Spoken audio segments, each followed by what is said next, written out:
Julian the Apostate, 331–363, born Flavius Claudius Julianus, was a Roman emperor for about 20 months, from 3rd November 361 to 26th June 363. He is called the Apostate because he was a convert from Christianity to paganism. He is also referred to as Julian II or Julian the Philosopher. He was born at Constantinople, his father being a half-brother of Constantine the Great, on whose death most of Julian's family were murdered. Embittered by this event, Julian threw himself into philosophic studies and secretly renounced Christianity. As joint emperor with his cousin from 355, he showed himself a capable soldier, a vigorous and wise administrator. On becoming sole emperor, he proclaimed his apostasy and sought to restore paganism, but without persecuting the church.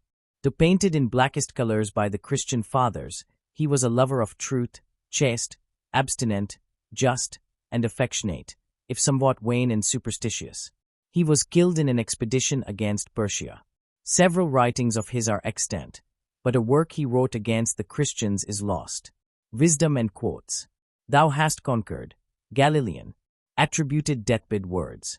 Whither are we fleeing, my most valiant men? Do you not know that flight never leads to safety, but shows the folly of a useless effort? Let us return to our companions, to be at least sharers in their coming glory, if it is without consideration that we are abandoning them as they fight for the Republic. To his fleeing troops at the Battle of Strasbourg, reported in Ammianus. Can anyone be proved innocent, if it be enough to have accused him? At the trial of Numerius, governor of Gallia Narbonensis, who was accused of embezzlement, reported in Ammianus. I have observed that even the barbarians across the Rhine sing savage songs composed in language not unlike the croaking of hart-voiced birds, and that they delight in such songs.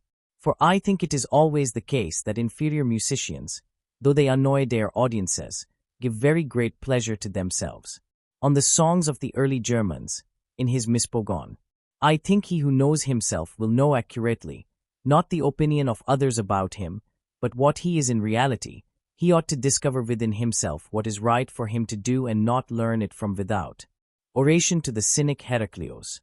Nature loves to hide her secrets, and she does not suffer the hidden truth about the essential nature of the gods to be flung in naked words to the ears of the profane. Oration to the cynic Heraclius. The end and aim of the cynic philosophy, as indeed of every philosophy, is happiness, but happiness that consists in living according to nature, and not according to the opinions of the multitude. Oration to the uneducated cynics. Is it not absurd when a human being tries to find happiness somewhere outside himself, and thinks that wealth and birth and the influence of friends is of the utmost importance? Oration to the uneducated cynics. So long as you are a slave to the opinions of the many, you have not yet approached freedom or tasted its nectar. But I do not mean by this that we ought to be shameless before all men and to do what we ought not. But all that we refrain from and all that we do, let us not do or refrain from merely because it seems to the multitude somehow honorable or base, but because it is forbidden by reason and the God within us.